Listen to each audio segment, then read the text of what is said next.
quartet sat down together to play the new work, both commissioned and composed anonymously as a gift to the four of them. The cellist, the violist, and the two violinists had each rehearsed their separate parts, but this was the first time any of them would hear the entire work with all of its parts played together, as this was their first attempt to play it together.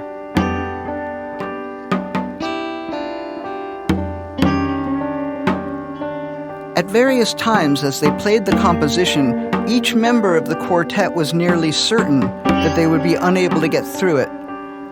This was not because it was technically difficult. Rather, it was the sheer beauty of the work that made it so challenging. And in fact, as they played a motif near the end of the unbearably slow and unbearably beautiful second movement, all four players were weeping. Moreover, the lushness and simultaneous harshness of the sonorities, the strange but never entirely alien tonal idiosyncrasies, and the curiously teetering time signature moved all four players not just to tears, but to an awakening within their deepest essences. They each reported later that they felt as if a small number of precious golden droplets of sunlight and love were dropped directly into their hearts, and they were overwhelmed and enveloped with a sense of timelessness and stasis and indestructibility and the feeling of being cradled in the arms of a supernatural being that would cherish and protect you forever.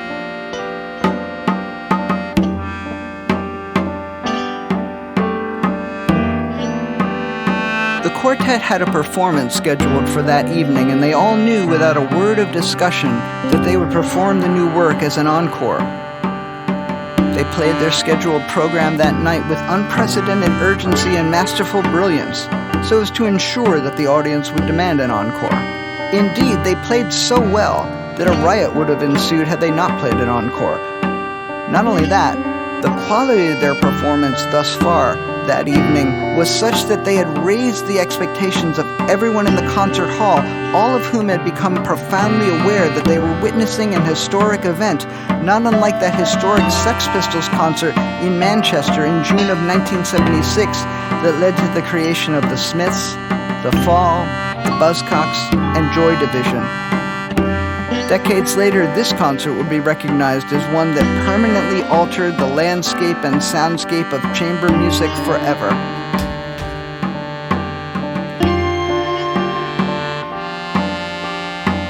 Remarkably, not a sound was heard while the quartet played the new composition. Nobody coughed or cleared their throat, nobody whispered or hissed. It seemed, in fact, as if nobody was breathing, although of course everybody was. Even more remarkable, virtually everyone in the concert hall had a nearly uncontrollable urge to take a selfie of themselves during the performance of the new work in order to prove that they were there, and yet every single one of them was in fact able to control that urge.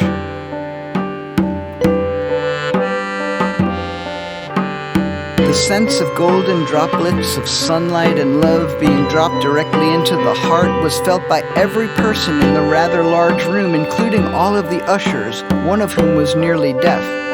The essence of each being in the room had been awakened in a startling but somehow familiar way, as if each of them was experiencing the myth of eternal return. One could almost say that the intention of the composer was to offer up a means by which each individual listener might have direct experience of God, although it was later revealed that the composer had no such intention and, in fact, had no theistic or, for that matter, atheistic beliefs. Somewhat surprisingly, this news disappointed no one, although it did cause some people to reevaluate their religious conceptions. About a half hour after the performance, it was discovered that the sheet music for the new piece had literally vanished. The composition had been written in disappearing ink, apparently timed to disappear directly following the evening's performance.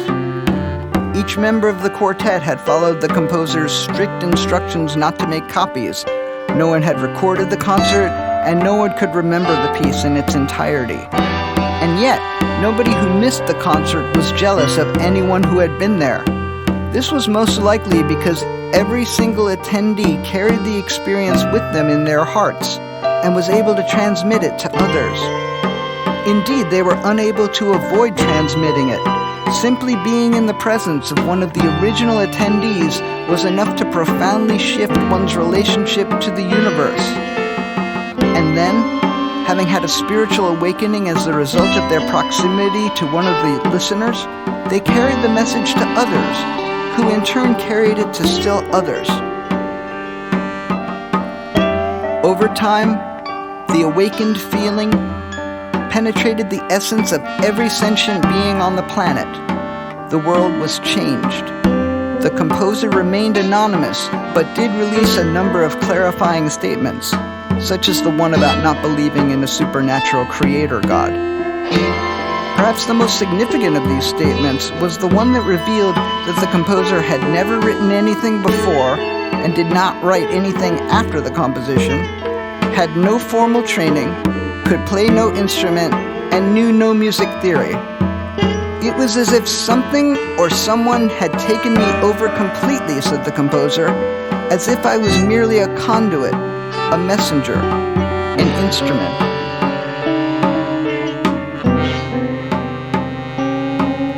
Soon it was discovered that many people were suddenly able to compose extraordinarily beautiful music. Others were able to paint magnificent paintings, and still others could dance, or write stories, or design urban landscapes, or tell almost dangerously hilarious jokes. Everyone, it seemed, had developed an extremely entertaining new talent. Everybody had developed a much deeper appreciation for art and beauty. Many people became interested in theological or philosophical ideas. A large number of people felt the presence of God in their hearts in a more profound way than they ever had before. Many others, while not calling it God, acknowledged a presence or power deep within that made them feel a part of the totality of the universe and made them feel connected to every living thing. The point being that the performance by the quartet of the new composition was extremely fortunate for everyone involved. That is to say, it was extremely fortunate for everyone.